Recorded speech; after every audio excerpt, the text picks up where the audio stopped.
Olá pessoas, bem-vindas ao canal Estranho e Extraordinário. Eu sou o Rodrigo.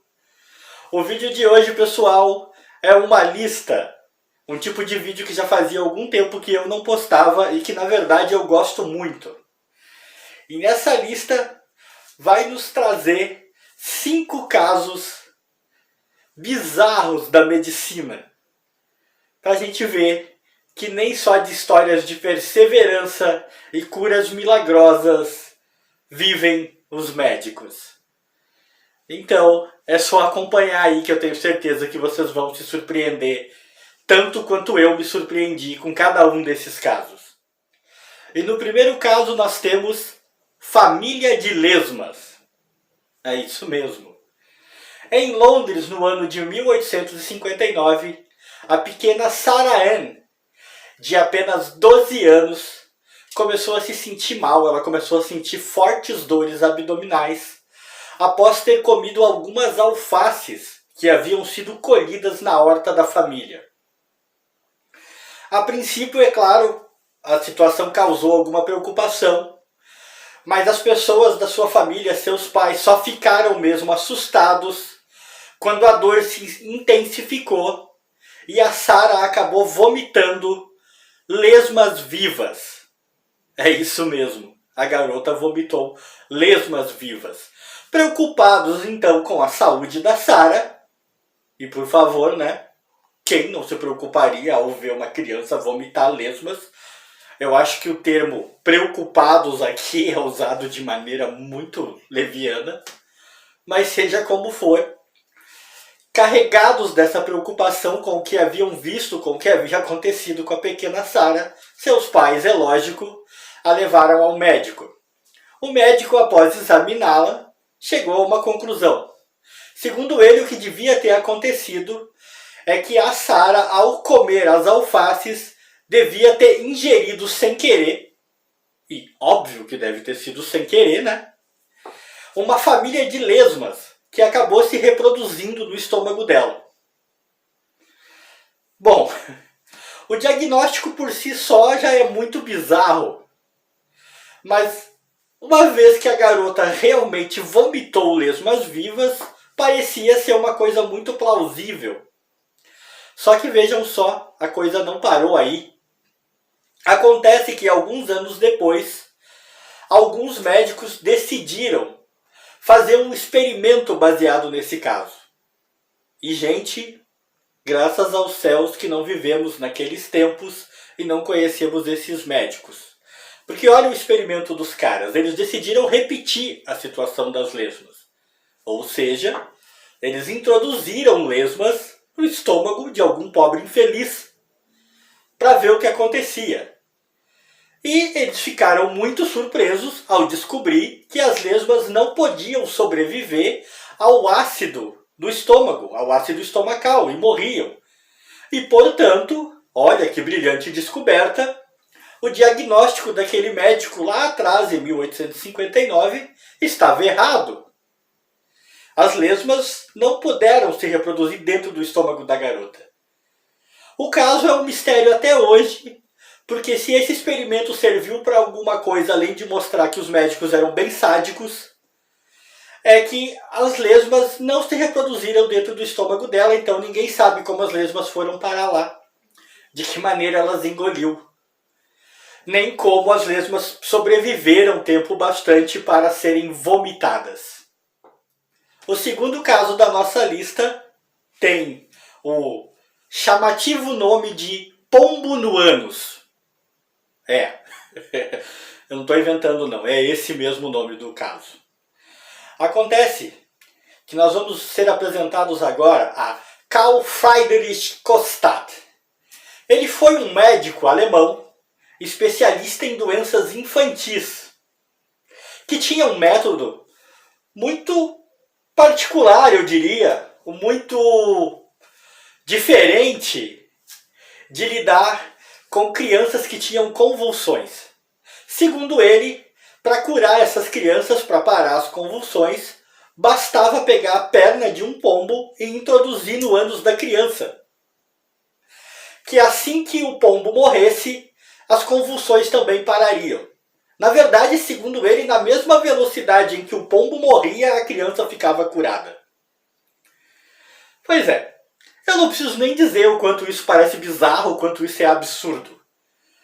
Mas a coisa talvez fique ainda mais bizarra, porque em 1850, o diretor do Hospital de São Petersburgo, um tal de J.F. Wise, se é esse o nome do cara, se eu não estou lembrando errado, acabou aderindo a essa técnica do nosso amigo Cal, porque ele estava tratando uma criança que não estava respondendo aos remédios. A criança tinha convulsões e não respondia aos remédios. Então ele, sei lá, de alguma maneira lembrou do velho Cal lá e sua história dos pombos. Ele arrumou um pombo, sabe-se lá onde, e introduziu no ânus da criança. Eu gostaria de frisar o fato de que, segundo as informações, ele até... desculpa, mas ele até evoluiu o método na verdade, né? Porque o nosso primeiro médico, o Cal, ele introduzia a perna do pombo no ânus da criança. Mas o nosso segundo médico introduziu foi o pombo mesmo no ânus da criança. E então, segundo os relatos, o pombo acabou vomitando e morreu. O pombo vomitou e morreu e ninguém pode culpar esse pombo, com certeza. É, no mínimo, a reação que você espera em quem tem essa situação. Mas, pasmem, a criança teria ficado curada. Ou seja, essa coisa bizarra funcionou. E dali para diante, esse método se tornou tremendamente conhecido e, acreditem, ficou muito popular na Europa.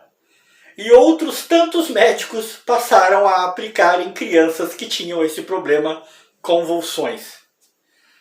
Eu acho que, sei lá, eu não sei o que eu acho. Eu fico imaginando o pai e a mãe levar a criança desesperada ao médico, perguntar para o médico: o que o senhor pode fazer pelo meu filho, pela minha filha, doutor? E ele olha para eles e diz: busquem um pombo. Rapaz, o mundo não me cansa de me surpreender. E para o terceiro caso do nosso saboroso cardápio de bizarrices médicas, nós temos a primeira litotrípsia da história. Para quem não sabe o que é litotrípsia, é um método que se usa hoje em dia com laser, com se não me engano, som também, né, para quebrar os cálculos renais, nos rins, na bexiga. Acontece que o sujeito do nosso caso foi a primeira pessoa a se submeter a uma forma de litotrípsia. Esse sujeito se chamava Claude. Era um grande soldado francês que atuou na Companhia Britânica das Índias Orientais. Isso em 1782. Acontece que um belo dia, ou um dia não tão belo assim, ele passou a sentir fortes dores devido a um cálculo. Só que ele sentia essas dores, foi diagnosticado com elas, o cálculo estava alojado na bexiga, mas ele tinha muito medo de se submeter ao processo cirúrgico que faria a extração desses cálculos. E pelo que a gente viu até agora, quem está acompanhando o vídeo, a gente não pode culpar o Claude, né? Não vai culpar o cara mesmo. Eu também ia ter muito medo, com certeza. E o que ele decidiu fazer? Ele decidiu se livrar dessa situação por conta própria. E aí ele teve uma ideia. E isso me fez pensar que quando ele era descrito como um grande soldado francês, a gente tem uma ideia de que grandes soldados são caras muito corajosos e algumas vezes talvez até lhes falte um pouco de bom senso. Porque a coragem muitas vezes pede isso, não tem muito bom senso. Eu acho que a descrição grande soldado francês devia ser perfeita para o Claude. Porque o que o cara fez foi desenvolver um instrumento que ele mesmo introduzia na própria uretra. Ele enfiava esse instrumento na uretra até a bexiga, para que ele pudesse raspar a bexiga e retirar esses cálculos. E o cara chegava a fazer isso 12 vezes por dia. Imaginem essa cena, por favor. Tentem imaginar um sujeito introduzindo em si mesmo pelo canal da uretra um objeto para raspar internamente a própria bexiga. E ele fez isso por nada mais, nada menos do que 6 meses. Então estão me acompanhando? 12 vezes por dia, durante 6 meses, o objeto lá. O Claude realmente era muito corajoso. E aí eu começo a repensar um pouco aquela coisa dele ter medo da cirurgia. O Claude, eu acho que ele não pesou bem as coisas. Mas, pasmem, funcionou. Ao final desses 6 meses, o Claude havia conseguido se livrar de todos os cálculos. E eu acho que ele se livrou de um monte de outras coisas também, como sensibilidade na região e sabe-se lá mais o que.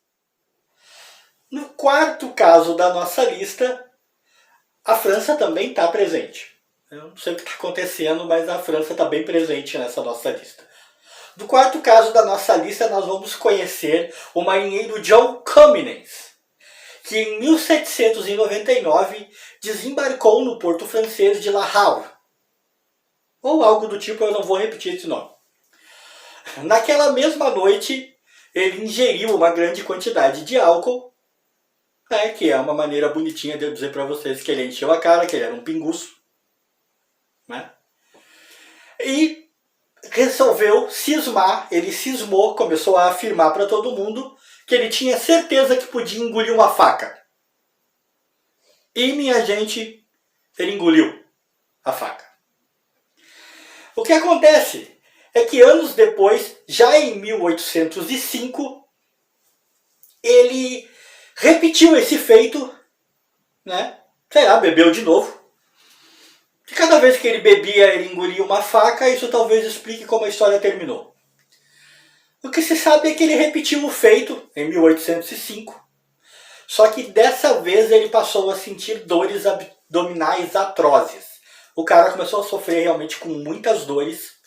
E essas dores evoluíram de tal maneira que em dado momento ele já não conseguia mais se alimentar. Bom, ele acabou falecendo em 1809. Eu acho que eu não preciso nem descrever para ninguém que neste período de 1805 até 1809 a vida do cara realmente não deve ter sido fácil. Né? Ele deve ter sofrido bastante. Ele acabou falecendo e, óbvio, fizeram uma necrópsia. E encontraram nada mais, nada menos do que 30 facas dentro do cara. 30. Lembra do que eu falei? Que se o cara cada vez que bebia resolvia engolir uma faca? Pois é. Acontece que uma dessas facas acabou perfurando o cólon dele, que foi o que causou essa morte tão dolorosa, tão sofrida, que acabou levando ele dessa para melhor. E o quinto e último caso da nossa lista é o dos dentes explosivos. Não vai ter nada fácil nessa lista, podem ter certeza disso. Não ia ser o último caso, que ia ser um pouco mais levinho, né? Acontece que entre os séculos 18 e 19, um religioso da Pensilvânia, conhecido como Reverendo D.A., que parece nome de rapper, eu tenho que dizer, né? Começou a sofrer de fortes dores de dente. E quem já teve dor de dente sabe que é um negócio que você não esquece, né? Dor de dente é um negócio cruel. E o nosso reverendo estava sofrendo com dores muito atrozes, de tal maneira que ele estava ficando muito agressivo. A dor desnorteava o cara. E a história se passa, né, entre os séculos 18 e 19, né, o conjunto dessa história toda. E aí vocês devem imaginar que o tratamento na época dentário não era assim exatamente essa plenitude. O que acontece é que no meio desse sofrimento todo, de repente, ele ouviu um estrondo agudo e sentiu logo depois disso um imediato alívio da sua dor. E acabou se constatando, para surpresa geral de todos, eu suponho que inclusive dele, que os seus dentes haviam simplesmente explodido. Os dentes da boca do cara simplesmente explodiram. É lógico que os especialistas de plantão todos começaram a tentar explicar o que havia acontecido. E muitas teorias foram montadas, foram vinculadas, sendo que uma dessas tantas teorias ligava as mudanças bruscas de temperatura com os tipos de produtos químicos que se usava para se tratar cáries na época. Eu, sinceramente, não quero nem imaginar que tipo de coisa as pessoas usavam para tratar cáries naquela época, né? Mas essa era uma das teorias talvez a mais plausível. Só que o caso do reverendo não foi o único. Logo começaram a aparecer inúmeros outros casos de pessoas cujos dentes explodiam. E a verdade é que nunca houve uma explicação satisfatória para o que aconteceu. Ninguém nunca conseguiu dizer com certeza o que provocou a explosão dos dentes dessas pessoas, porque tantas pessoas diferentes tiveram isso, porque depois ninguém mais teve isso. Será mesmo que eram as mudanças de temperatura ligadas aos produtos químicos? Haviam outras razões? Era uma espécie de epidemia de dente que explode? Isso eu creio que a gente nunca vai saber. E essa é a nossa lista, é o fim dela, essa é a nossa história de hoje, o nosso vídeo de hoje. Eu vou gostar de saber de vocês qual caso mais chamou a atenção, qual caso deixou vocês mais impressionados. Coloquem aí nos comentários, por favor, eu vou gostar de saber. Vou pedir para quem chegou no canal agora por esse vídeo, se inscrever, ativar o sininho, ficar com a gente. Sempre tem muita história assim por aqui, algumas até piores, né? Meu abraço a todos, fui!